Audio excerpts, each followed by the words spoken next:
Eu estava no último ano do curso de tanatopraxia, quando fui chamado para fazer um estágio extra em uma funerária que tinha fama por aceitar corpos que outras recusavam.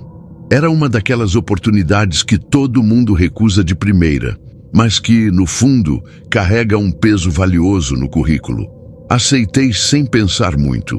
O primeiro plantão foi tranquilo, o segundo também. Mas no terceiro, eu entendi o motivo da tal reputação. Cheguei por volta das 22 horas. O corpo havia chegado poucas horas antes, vindo direto do hospital. Homem, entre 50 e 60 anos, sem identificação. Foi encontrado caído na calçada de um bairro central, com sinais claros de hipotermia. A perícia não encontrou marcas de violência nem indícios de uso de drogas. Apenas o frio. O corpo estava enrijecido, pálido demais, e os olhos, mesmo semicerrados, me davam uma sensação estranha, como se tivesse sido interrompido no meio de um pensamento. Já vi muitos corpos assim, mas havia algo nesse homem que me incomodava, e eu não sabia explicar o quê. Preparei a bancada, separei os produtos e vesti as luvas. Era meu primeiro preparo completo, do início ao fim, e o ambiente estava silencioso, como sempre é em lugares assim. Comecei higienizando as narinas, a boca, e depois fui para os olhos. Quando retirei a secreção com a gaze, notei que os cantos lacrimais estavam molhados de novo. Limpei de novo. 2 minutos depois, molhados novamente. Me inclinei, observei com mais atenção. Nenhum canal lacrimal costuma liberar tanto líquido assim após a morte, ainda mais em um corpo já rígido há horas. Troquei a luz do foco, conferi a temperatura ambiente, observei se havia algum sinal de vazamento de fluido da cavidade craniana, mas não havia nada. Limpei uma terceira vez e os olhos pareciam chiar, como se tivessem uma leve resistência ao toque. A textura estava mais viscosa e o líquido, que deveria ser espesso e ressecado, escorria limpo, transparente, como lágrima. Fechei as pálpebras com os adesivos próprios, ajustei a posição da cabeça no suporte e tentei seguir o procedimento, mas algo em mim não conseguia ignorar aquele detalhe. Nunca vi olhos se umedecerem novamente, não daquele jeito. Peguei o celular para anotar e documentar. Mas pensei melhor, se aquilo fosse só parte da decomposição ou um resquício de morte recente, eu estaria exagerando. Deixei para lá e continuei.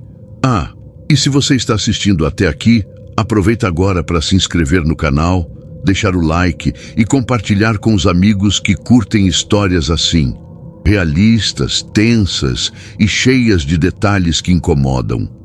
Isso ajuda demais a manter o canal vivo e você ainda recebe as próximas histórias em primeira mão. Voltei para o procedimento. A maquiagem começou. Um dos pontos mais importantes para o necromaquiador é garantir uma aparência tranquila, quase serena, para que os familiares não carreguem uma imagem traumática da despedida. Quando fui aplicar a base na região das pálpebras, percebi que o adesivo havia se deslocado. O olho direito estava entreaberto de novo. Não era uma abertura acidental. Era como se a própria pele tivesse resistido à cola cirúrgica. Reapliquei o produto. Fechei com mais firmeza e pressionei. Ao tirar o dedo, a secreção voltou, agora escorrendo até a bochecha. Não fazia sentido. Olhei ao redor. Não havia vento. A sala era climatizada e estava completamente fechada. Senti um desconforto súbito, como se eu estivesse sendo observado. Mas isso é comum quando se trabalha sozinho nesse ambiente. O silêncio cria presenças que não existem. Me forcei a ignorar e continuei com a maquiagem, mas pela 4ª vez o mesmo olho se abriu. E não só se abriu, agora estava completamente úmido. O brilho era o mesmo que se vê em olhos vivos. Parei. Me afastei, me encostei na parede e fiquei encarando aquele rosto imóvel, pálido, rígido, mas com um único detalhe que quebrava todas as regras da morte. Aquele olho parecia atento. Não vou dizer que se mexeu, não vou sugerir que piscou, mas havia uma tensão na pálpebra, como se estivesse sendo esticada por dentro. Fiz o teste de reflexo de forma instintiva, mesmo sabendo que era inútil. A luz da lanterna bateu direto na pupila, e ela não reagiu. Claro que não, mas aquele brilho continuava lá. Voltei para a mesa com passos lentos, ainda segurando a lanterna. Tentei racionalizar. Talvez o corpo estivesse em uma fase muito inicial de rigidez. Talvez ainda houvesse alguma atividade enzimática residual, algum processo de autólise liberando líquidos que não haviam drenado. Isso já aconteceu antes. Raro, mas acontece. Mesmo assim, algo não encaixava. O tempo entre a chegada do corpo e o momento em que comecei o preparo era suficiente para estabilizar qualquer sinal de reatividade, principalmente nos olhos. Já trabalhei com vítimas mais recentes e nunca vi nada semelhante. Abri o prontuário. O registro da entrada indicava que o óbito havia ocorrido há mais de 6 horas. Tempo suficiente para o globo ocular perder completamente a umidade, a pressão e até a elasticidade. Aquilo que eu estava vendo não era normal, nem aceitável. Pensei em chamar o supervisor, mas eram quase 3 da manhã. Se eu estivesse exagerando, seria motivo de piada pelo resto do estágio. Respirei fundo, tirei os adesivos pela última vez e decidi drenar completamente a cavidade ocular com algodão estéril. Fiz isso com cuidado, preenchendo os canais até não haver mais nenhum resquício de fluido visível. Fiz pressão por mais de 3 minutos. Quando removi o material, a pele estava seca, firme. Finalmente! Apliquei novamente a base, refiz a maquiagem e prendi as pálpebras com um pouco de gaze e micropore. Agora sim, tudo parecia normal. Apaguei a luz principal e deixei apenas a lâmpada de apoio acesa. Me sentei para fazer as anotações finais, registrando os detalhes do procedimento, tempo de duração e observações sobre o estado do corpo. Eu já estava mais calmo, mas então ouvi um estalo, seco, curto, como o som de algo deslocando ou cedendo, vindo exatamente da direção da mesa de preparo. Girei devagar a cadeira e mirei a lanterna. Nada, tudo como estava. A pálpebra estava no lugar, a maquiagem intacta. Me levantei, dei um passo, mais um. E quando cheguei perto, percebi algo diferente. Havia uma leve trilha úmida, escorrendo do canto do olho direito até o canto da boca. A sala estava completamente silenciosa, mas dentro da minha cabeça o ruído era ensurdecedor. Eu sabia o que tinha feito. Sabia que tinha secado tudo, comprimido com algodão, usado micropore, gaze. Eu tinha feito tudo certo. Ainda assim, o líquido voltava. E agora parecia mais. Toquei com a ponta da luva. Estava morno. Tirei a mão na hora. Fiquei olhando para aquela secreção escorrendo devagar, como se estivesse sendo produzida naquele momento. Mais do que a textura, o que me deixou em pânico foi o cheiro. Não era putrefação, não era formol. Tinha cheiro de salgado, de lágrima. Como se aquele corpo, por algum motivo que eu nunca conseguiria explicar, estivesse chorando. Fiquei imóvel por vários minutos, talvez até 1 hora. Não sei. O relógio parecia ter parado. O que me tirou do transe foi o barulho da porta se abrindo, o encarregado do turno seguinte. Ele acendeu a luz e me encontrou parado, olhando fixamente para o corpo, sem saber se falava ou não. Ele me cumprimentou com um aceno breve e perguntou se estava tudo certo. Eu respondi que sim, mas não me mexi. Ele se aproximou da mesa, observou o resultado do meu trabalho e disse que estava bom, que eu tinha talento. Só limpa esse escorrido aqui no canto da boca, que deve ter sido algum excesso de produto, ele comentou, enquanto já vestia as luvas. Assenti.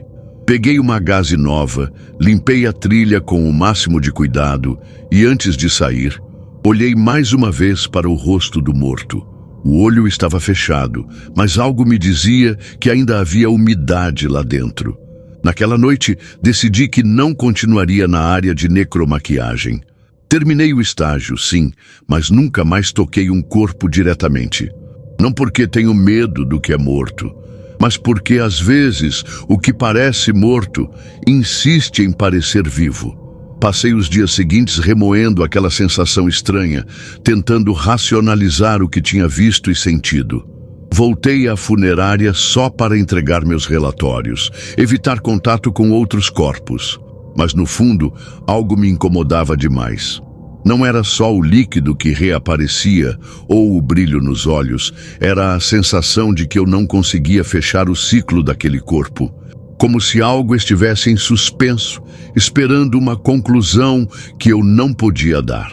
Na semana seguinte, soube que aquele corpo fora liberado para cremação. Recebi a notícia pelo encarregado, que comentou que o processo foi feito rápido para evitar qualquer problema. Ninguém falou sobre o líquido nem sobre os olhos. Talvez ele tivesse visto o mesmo que eu, mas preferiu silenciar. Isso também não me surpreendeu. A rotina de uma funerária é feita de coisas que não devem ser comentadas. Porém, alguns dias depois, um incidente me chamou a atenção. Uma colega que trabalhava na limpeza do salão de preparação ligou para mim, claramente nervosa, pedindo para conversar. Fui até lá no horário dela. Ela disse que no momento em que limpava o espaço onde aquele corpo estivera, sentiu um cheiro forte, diferente, um odor metálico misturado com sal. A mesma sensação que eu tive diante da secreção. E mais estranho ainda, disse que viu por um breve instante o reflexo do rosto daquele homem no espelho do corredor. Reflexo que desapareceu assim que ela piscou.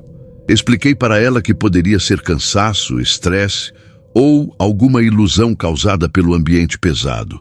Mas no fundo, fiquei com a pulga atrás da orelha. Nada daquele ambiente era comum e aquele caso me mostrou que, por mais que a ciência nos dê explicações, a experiência humana carrega memórias difíceis de apagar. Nunca mais retornei àquele estágio, mas até hoje, quando passo por uma funerária ou vejo um corpo sendo preparado, lembro dos olhos que insistiam em se encher de lágrima, mesmo depois da morte, e da sensação desconfortável de que aquele homem não estava tão morto quanto deveria. Meses depois, eu já tinha deixado para trás a rotina das funerárias, mas aquela imagem não saía da minha cabeça. Decidi então ir a uma livraria, não para buscar rituais ou superstições, nada disso, mas para entender se havia alguma explicação científica para olhos lacrimejantes após a morte. Li artigos sobre autólise, degradação dos tecidos oculares e até casos raros de córneas que mantinham alguma umidade por causa de certas condições médicas. Nada se encaixava perfeitamente no que eu vi. Foi quando percebi o óbvio. A morte não é um momento, mas um processo, e nem tudo se encerra tão rapidamente quanto gostaríamos. Aqueles olhos não estavam vivos, claro, mas de algum modo ainda carregavam uma última resistência. Um reflexo de uma vida que se recusava a desaparecer sem deixar uma marca. Nunca contei essa história para ninguém além de você agora. E não é algo para se assustar ou acreditar em fantasmas. É um lembrete de que o que chamamos de morto às vezes guarda mistérios que só a observação cuidadosa pode revelar. E que, no fim, toda despedida é um pouco mais complexa do que parece. Se um dia você estiver do outro lado dessa mesa, preparando um corpo e perceber algo estranho, preste atenção. Nem tudo é o que parece e nem tudo se explica com o que já sabemos. Mas siga seu trabalho, com respeito e cuidado, porque mesmo no silêncio da morte, histórias são contadas, só que nem sempre ouvimos. Se essa história mexeu com você, não esquece de deixar seu like, se inscrever no canal e ativar o sininho para não perder os próximos casos, que só revelam o lado mais sombrio da vida e da morte. Aqui, a gente mostra que mesmo quando tudo parece acabado, às vezes o mistério insiste em permanecer. Até o próximo vídeo.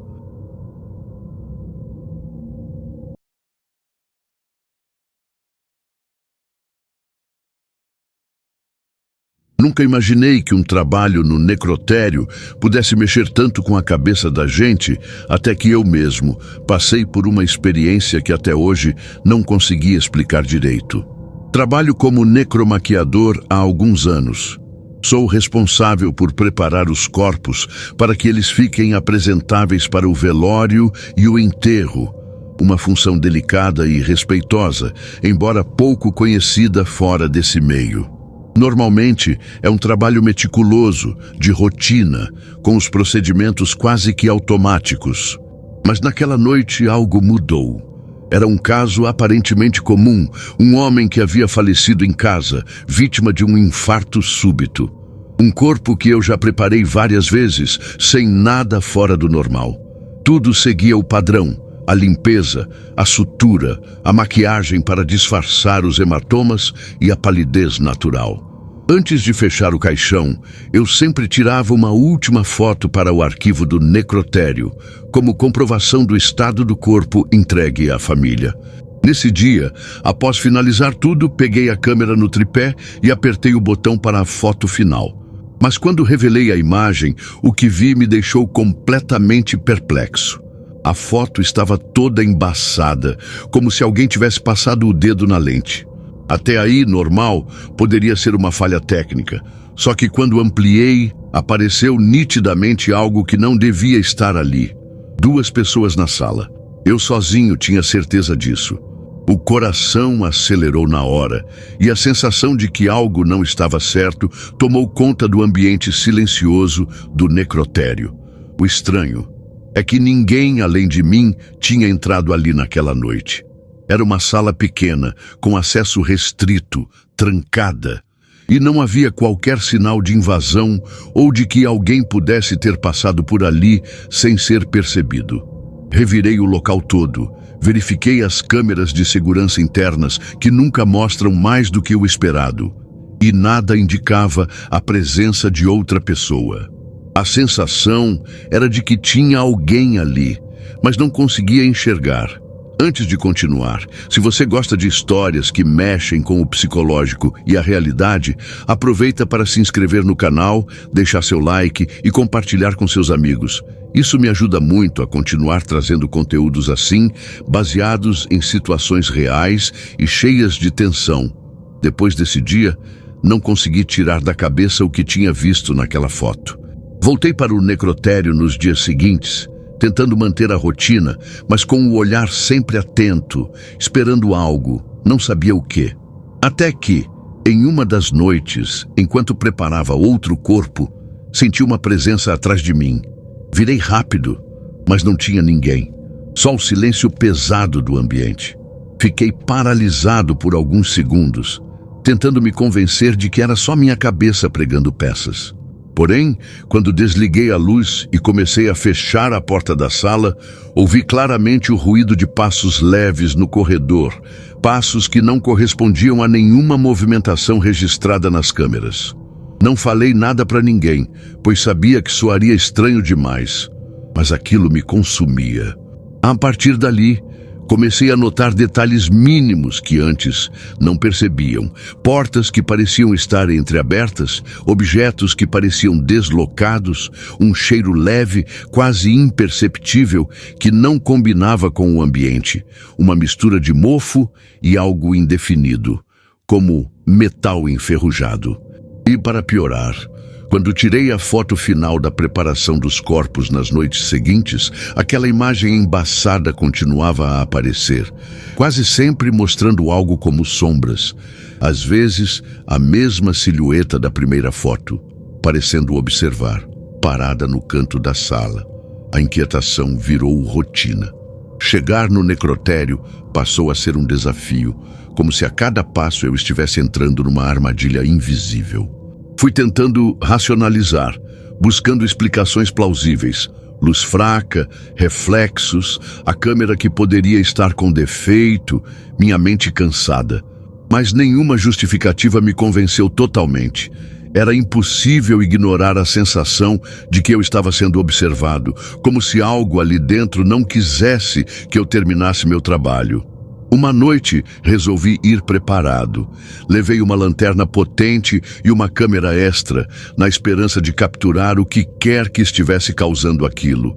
Comecei a preparar o corpo com mais calma, registrando cada etapa, tentando que minha mente não vacilasse. Tudo corria normalmente. A maquiagem estava ficando perfeita. A sutura impecável. O ambiente silencioso, sem nenhuma interferência. Ou pelo menos, era o que parecia. Quando finalizei, montei a câmera no tripé e tirei a foto da última etapa. A foto do preparo completo para o arquivo oficial. Imediatamente revisei a imagem na tela. Para meu alívio, parecia limpa, sem distorções ou manchas. Mas algo chamou minha atenção. No canto da foto, quase imperceptível, a silhueta de uma figura parada, imóvel, quase fundida às sombras da sala. Era uma presença discreta, mas inconfundível, como se alguém estivesse me observando. O frio na espinha subiu e por um instante minha mão tremeu. Consegui segurar a câmera, desliguei a luz e me preparei para sair. Mas antes de virar, algo no reflexo do vidro da janela me fez congelar. Lá estava, uma sombra, um vulto que se misturava à penumbra, parada atrás de mim, tão real quanto o meu próprio reflexo. Virei-me rápido e nada. Só o vazio da sala, iluminada apenas pela lanterna que eu ainda segurava. Naquele momento, soube que não podia continuar ignorando o que acontecia. Comecei a conversar com os colegas do necrotério, tentando entender se alguém mais já tinha percebido algo estranho, mas a maioria negava qualquer tipo de experiência em comum. Alguns diziam que era coisa da minha cabeça, cansaço, estresse do trabalho, o peso do ambiente. Mas para mim não era simples paranoia. Nas semanas seguintes, a tensão só aumentou. Em uma das últimas fotos que tirei, a imagem saiu ainda mais nítida. Duas figuras muito claras no canto da sala. Eu sozinho, com a porta trancada. Sempre as mesmas duas figuras. Como uma dupla silenciosa que acompanhava cada movimento, sem nunca se revelar completamente. Com o passar do tempo, comecei a ficar mais atento a detalhes pequenos, mas que mexiam com a cabeça. Às vezes, ao preparar o corpo, sentia o ar mudar de temperatura, um frio repentino que congelava até a pele, mesmo com o ambiente aquecido. Em outras ocasiões, o som do relógio na parede parecia ecoar demais, cada tic-tac mais alto, mais insistente, como se quisesse chamar minha atenção para algo que eu não entendia. Certa noite, enquanto organizava os materiais na bancada, percebi um leve ruído vindo do corredor. Passos, mas passos suaves, quase imperceptíveis. Fiquei parado, escutando, e os passos pararam no momento em que eu virei a cabeça. O silêncio voltou, denso, quase sufocante. A sensação de que havia alguém ali era forte demais para ignorar. Resolvi, então, fazer algo que nunca tinha feito antes: pedir ajuda. Falei com um amigo que trabalha com equipamentos de segurança e pedi para ele instalar câmeras extras no necrotério, em pontos estratégicos, inclusive na sala onde eu fazia os preparos.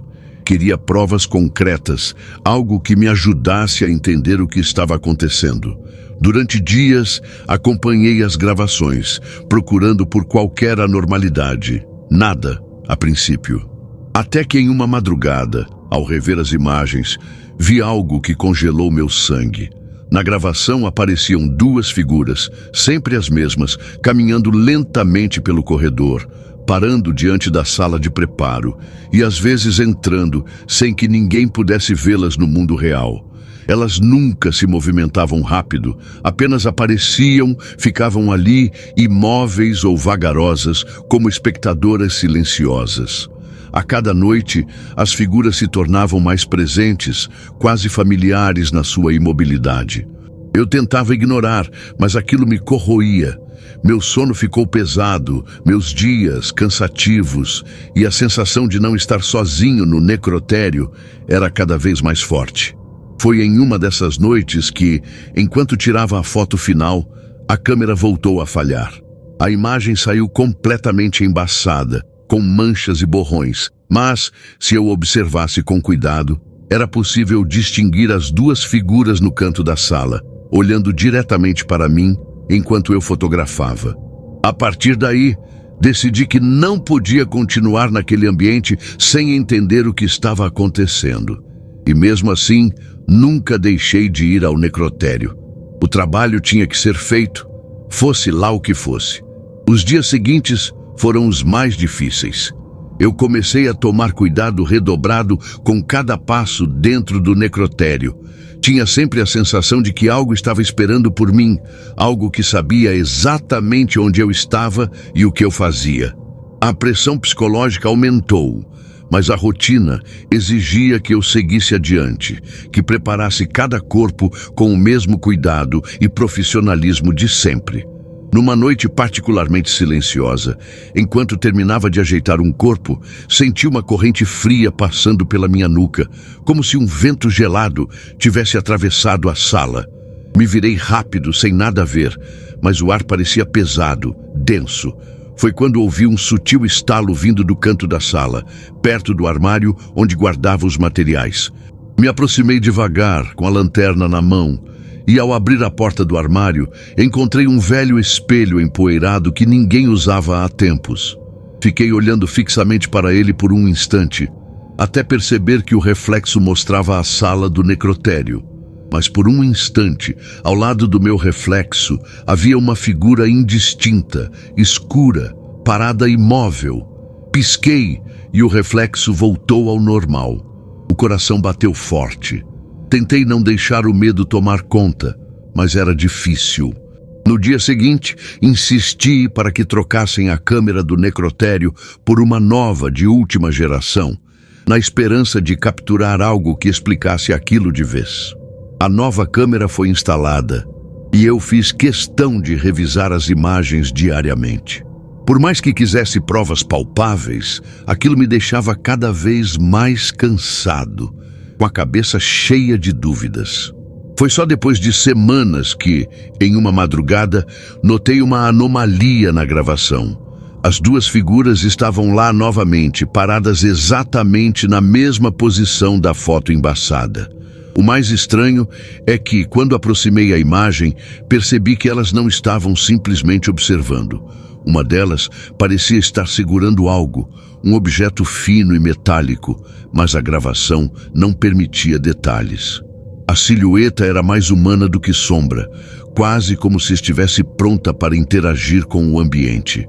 Na manhã seguinte, ao entrar no necrotério, encontrei a porta do armário entreaberta, algo incomum, já que era sempre mantida fechada e trancada.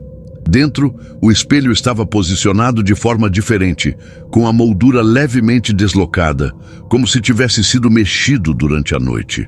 A sensação de invasão aumentou ainda mais.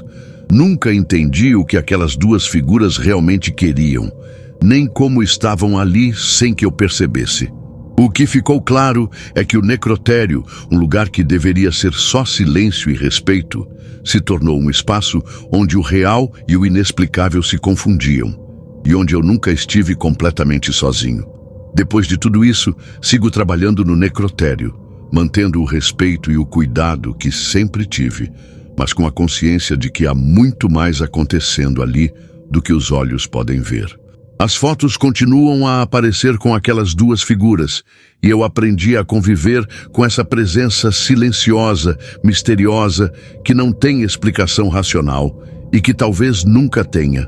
Se você gostou dessa história e quer ouvir mais relatos assim, cheios de suspense, situações reais e que mexem com a mente, não esquece de se inscrever no canal, deixar o seu like e compartilhar com seus amigos. Assim, eu posso continuar trazendo conteúdos que prendem a atenção e provocam aquele frio na espinha.